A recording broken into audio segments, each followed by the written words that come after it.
on Initiative Africa. My name is Asha Sampit. Welcome to your weekly magazine featuring Africa on the move through smart innovations and initiatives that work. Let's get on with the show with our top stories today. This week we meet Sana Afawaz, a dynamic young woman striving for women emancipation in North African region and the Arab world.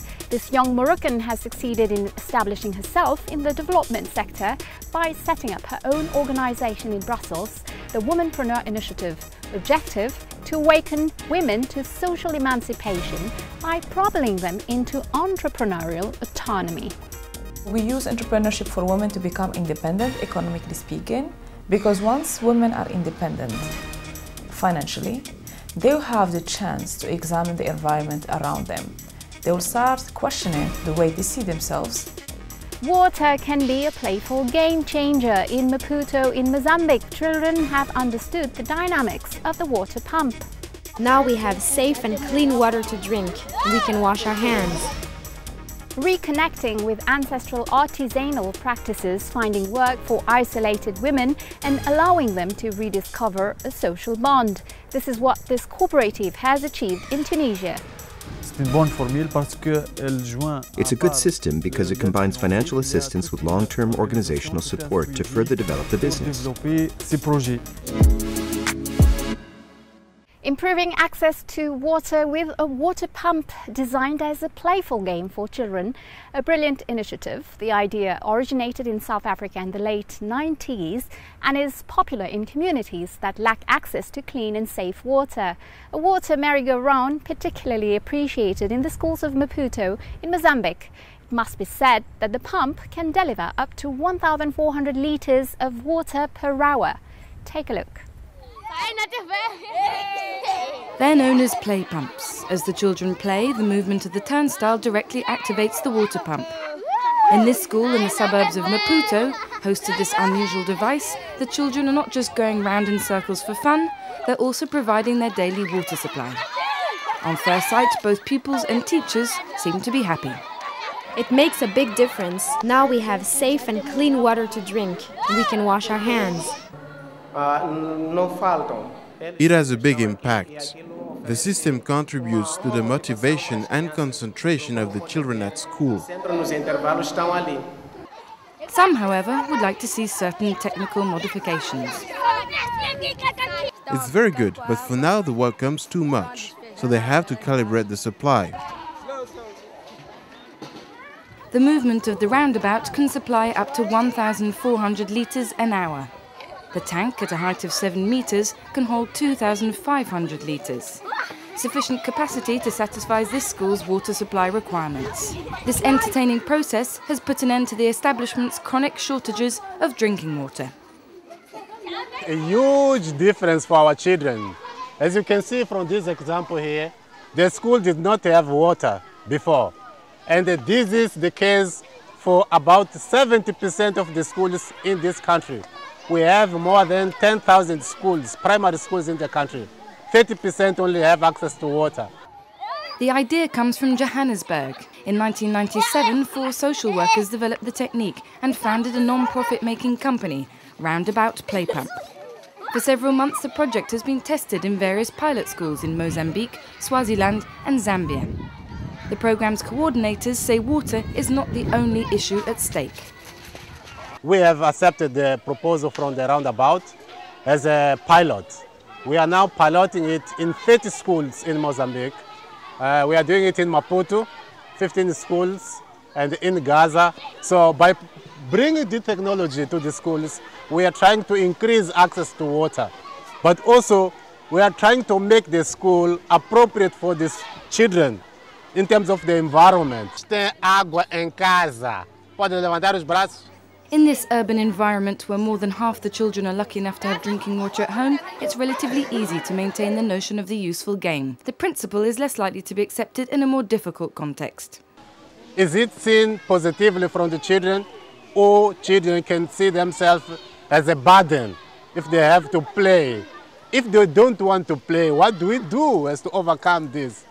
And not only that, in this school is not the case, but in other schools, you will see that the surrounding community, because of the shortage of water, they come in the school and they fetch the water without playing because they don't feel pleasure in playing.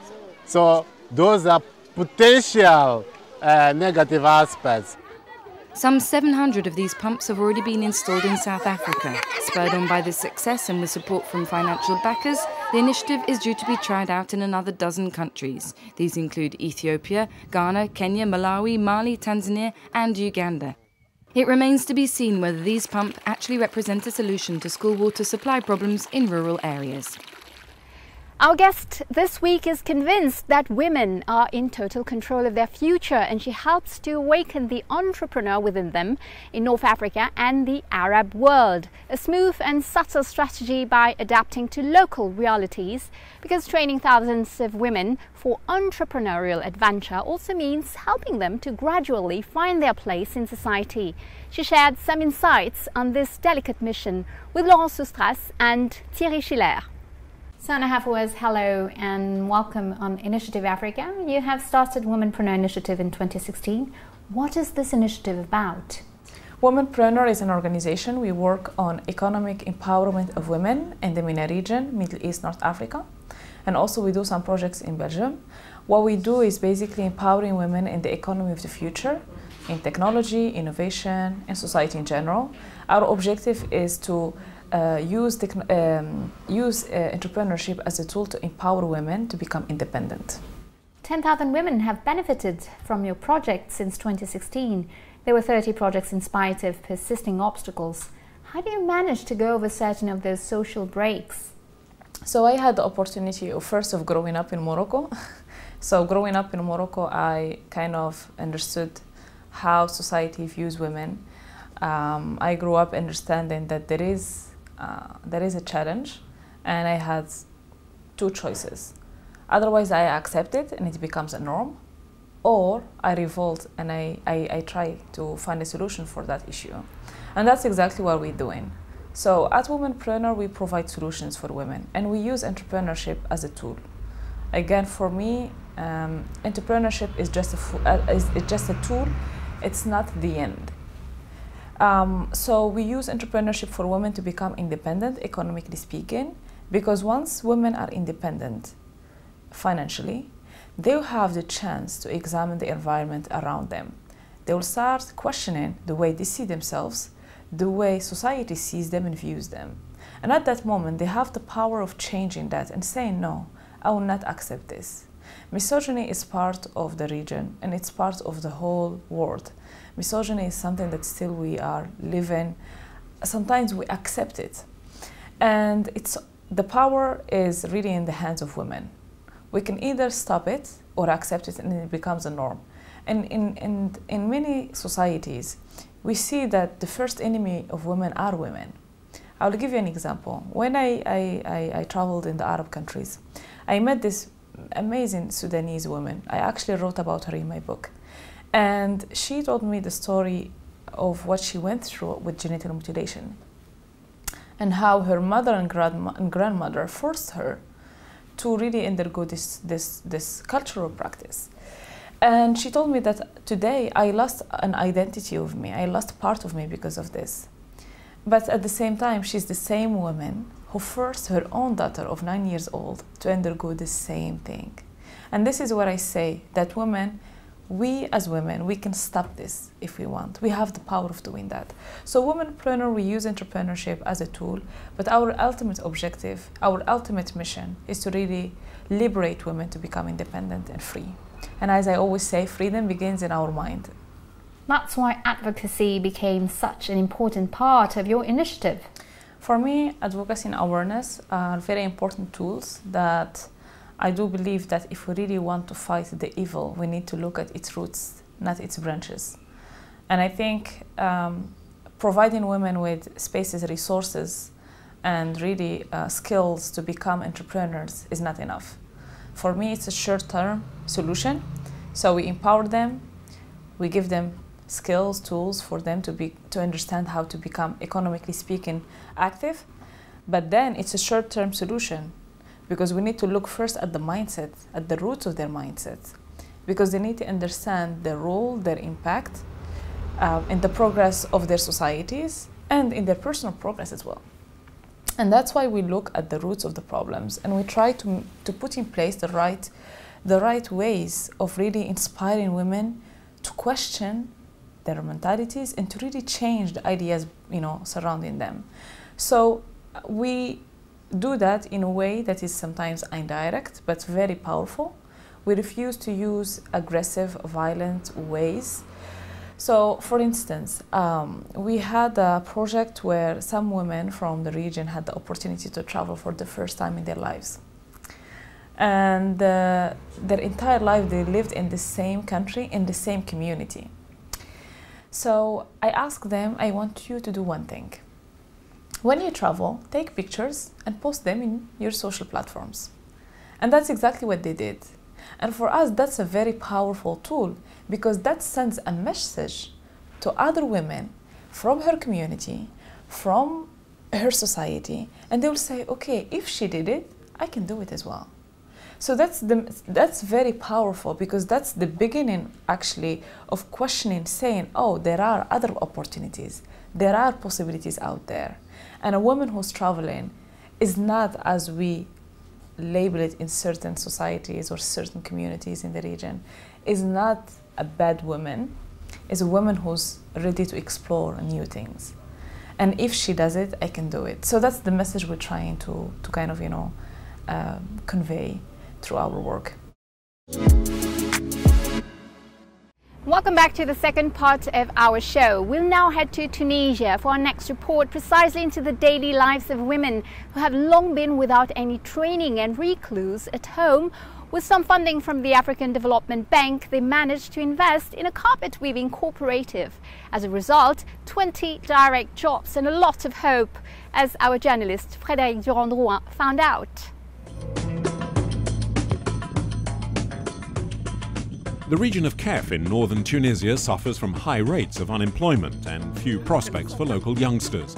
And women too, often without much schooling, destined to a life at home. 2 years ago, a glimmer of hope through a carpet weaving cooperative called Andi Sana, or I Have a Job. Its founder, 56-year-old Rashida Geriani, obtained a grant from the Souk Atania program. The program was supported by both the public and private sector and international partners, such as the African Development Bank. Their goal? To encourage business and jobs in the region.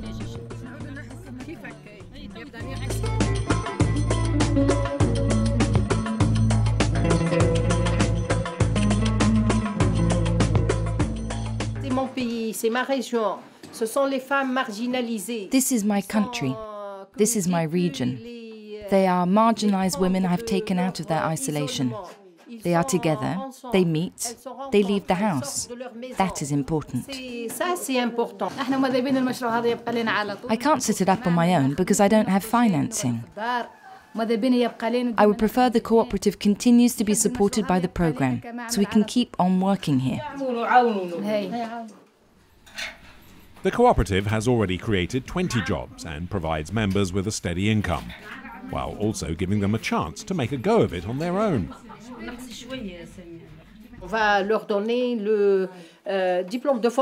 They will receive a diploma in carpet weaving after they've been trained. And then they'll pass a test to show they can set up their own workshops. For the background, the idea actually came after the historical visit of President Kaberuka to the Kef governorate, where he actually found himself in the middle of a demonstration from young men and women who were demonstrating to have access to employment opportunities. The unique features of Souk At-Tanmiyah is that it's a partnership that builds on the network and the strength of different partners, and it also offers an integrated approach that includes a financial component and a non-financial support in the form of capacity building, coaching and mentoring.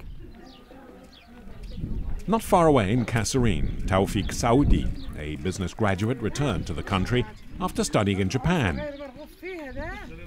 He came up with an original idea for Souk At-Tanmiyah to develop production with a natural fiber derived from alpha or needle grass, a local plant previously used almost exclusively for paper production.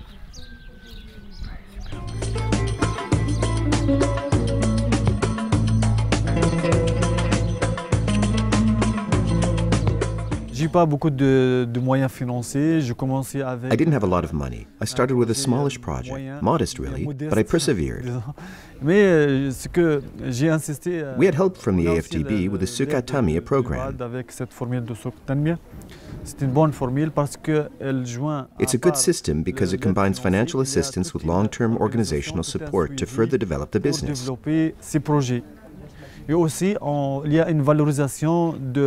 also, the entrepreneur is promoted along with the whole neglected region, and that helped me start this project. With 3 workshops, 45 employees and 4 sales reps based in Tunis, Tawfiq has fulfilled his twin objectives of product and regional development. And the business can barely keep up with the growing demand. And for the region's women, it's a win-win partnership. Before we used to pick the alpha and then sell it on to the paper mill, and it stopped there. But now we pick it, turn it into objects and sell them. Our revenues have increased and picking it seems less difficult. Meanwhile, in Tunis, the future is already up and running in this space dedicated to new technologies. This is where 4 young students have launched eDevis, or eQuote, another project funded and supported by Suqat Tanmiya.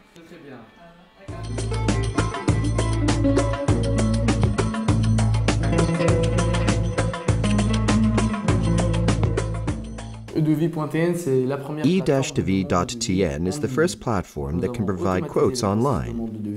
We have automated the process of estimates. We had various ideas for projects, but were unable to get to the phase of implementation for lack of financing. But the Suqat Tanmiya program allowed us to finally implement this project. We provided £400,000 for 1 year. This is a pilot project, and we are intending to access additional resources for Suqat Tanmiya 2. But obviously we are not alone in this initiative. There are other donors, and we very much see this initiative as a partnership, bringing donors, private enterprise, state institutions, as well as the Africa Development Bank as a secretariat, to harness the funding opportunities, the skills brought by the private entrepreneurs, and provide those opportunities to young, bright people with interesting ideas to launch their business. The AFDB program has taken into account all the important factors needed to assist an entrepreneur, including all funding or self-funding problems. We see many cases of young people who leave university, who might be unemployed for a while, or have worked for a few years and then want to start a business, but do not have the means to do so. The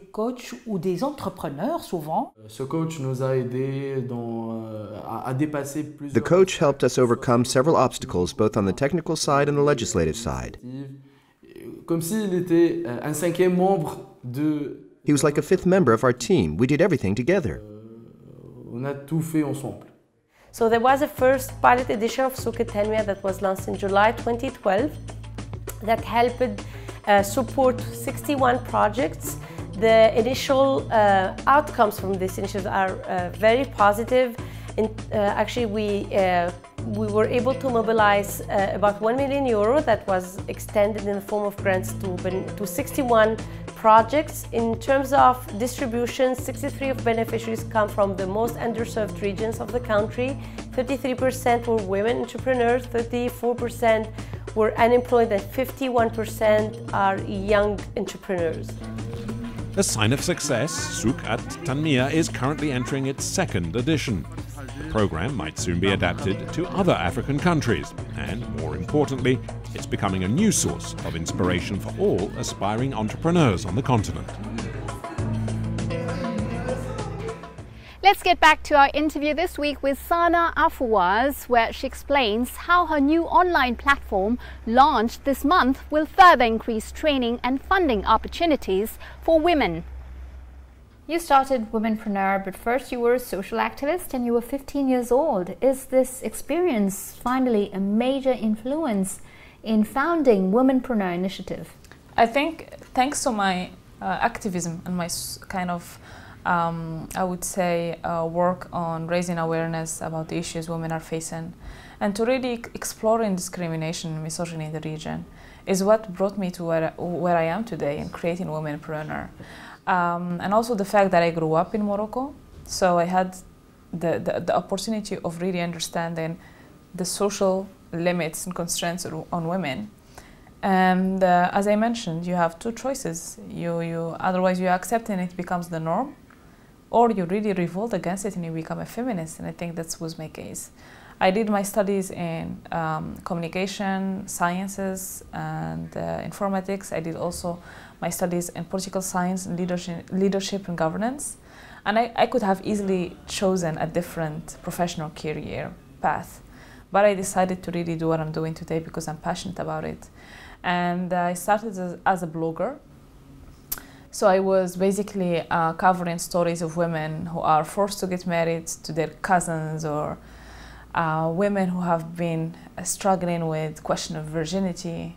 I also covered stories of victims of genital mutilation, different cultures and traditions that are deteriorating the place of women in the Arab societies.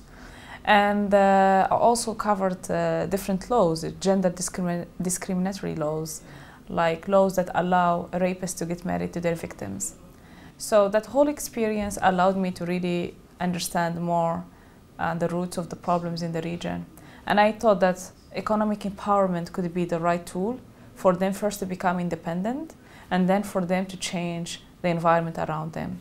Because mindset is very complex and very difficult aspect to change. We've seen it in different civilizations.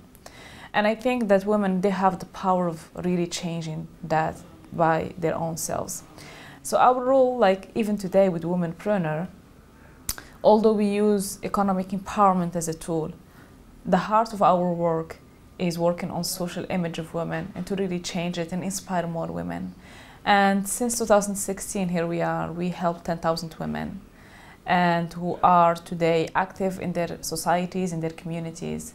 And we just hope to inspire more and more women around the region. This year, your organization works in Algeria, Egypt, Lebanon, and starting in November in Sudan and Libya. How do you manage to work in so many different countries? Some of them are fragile states. Yeah. So basically, I think the whole world today is fragile, not only the region. But I would say certain countries in the region I wouldn't use the wording exactly as fragile, but I would say countries that they're going into very difficult situations, economically speaking, politically speaking, and socially. So it's very complex and it's deeper than what we think. And that's why for us, the process is that we first do studies to understand the situation of women in our target country, to really have a deep understanding and a deep comprehension of what is the right tool or the right solution for those problems. And then based on those research that we do with our experts and our local partners, we define the projects. We do projects that are innovative and social impact driven, because that's the ultimate objective. And then we propose those projects to our funders, and then once we get funding, we start the implementation. And Womenpreneur has a team like over 30 people in the region, which make our work easy. Because thanks to the local expertise, we do understand what are the needs, what are the complexities, what are the right approaches, and we also believe in the power of partnerships. A lot of organizations are already established in the region, and they do amazing work. We don't want to come and impose our thinking and our strategies on them. We prefer to work with them in collaboration, and that actually maximizes our impact and our chances. And also our local partners, they have a full understanding of the sensibility of certain areas in the region. So with them, they advise us to understand the right way of doing things, to avoid certain problems, and to really kind of put in place projects that will really reach directly women. So that's why we are lucky at the organization. I think this is something we worked on throughout the 4 years, or working on establishing a strong network of partners. What strategy for women who are interested in Womenpreneur initiative and want to get involved? What your organization can bring to them? So for women to be involved in our work, we provide like 3 solutions, I would say. The first one, we provide spaces for them. We provide resources, events, a lot of different intensive trainings on entrepreneurship, business development, future industries, skills on digital economy. And we offer also roadshow events. We organize different roadshow events in different countries for them to really network with the local experts, to network with peers, to really get inspired from other entrepreneurs. And then there is the second part. What we do is basically media content. So there are certain women that we cannot reach beyond our control, that are in certain very marginalized countries or areas, very sensitive areas that we cannot really reach. So what we do, we try to make sure that we create an online content for them to access to online resources, knowledge, and also inspiration. And then the third point is advocacy lobbying. We do run throughout the year different surveys and different studies to really understand what are the problems women are facing in economy, in digital economy, in technology in general, and in society. And we turn those feedbacks into policy-making papers and gender strategies, which we propose to governments and international organizations to take into consideration in their national strategies. And that allow us to really kind of cover different needs and to really also understand the needs. And also we adapt to the changes. So today, for instance, with the COVID, under the lockdown, we used those 3 months to run research on the impact of this crisis and previous crises on women. So it was very inspiring because we looked at the impact of the Arab Spring on economies of these countries, like for instance in Syria and Libya, and how suddenly the crisis turned women into active participants in economy. In Syria, for example, before the Arab Spring, women weren't active economically. They had certain limits on certain jobs and certain professions. But because the Arab Spring, a lot of men died in the civil war, and a lot of men also migrated to Europe, women were the only breadwinners. So suddenly, they were allowed to work in certain professions. So we try to understand how we can turn this crisis into an economic opportunity for women. And that's where we had to change our strategy, and we came up with a new project. We have the first one that we launched a month ago, which is Generation W program. It is an accelerator program that is online with more than 100 activities during 6 months. So the selected women benefit from access to this accelerator program that would help them to be provided with the skills needed to enter the job market of today and tomorrow. So basically the program is focusing on digital skills. And the other project that we're going to launch in September, it is the first online space for women in the MENA region that is focusing on providing women from different horizons with opportunities to adapt to also like the needs of the market, but also to access to experts, business support, and to really meet their needs. And it will be for a long run, and we are very excited to launch that in September. While you were watching Initiative Africa, well, that's it for today. If you want to catch the show again, tune in on our Facebook, Vimeo or YouTube channels and follow us on our Twitter account @AfricaShows, and feel free to share, like and comment using the hashtag Initiative Africa TV shows. Well, stay tuned, and I'll be back next week, same time, same channel, with exciting new reports and guests from the continent. Until next time, keep safe and thanks for watching. Goodbye.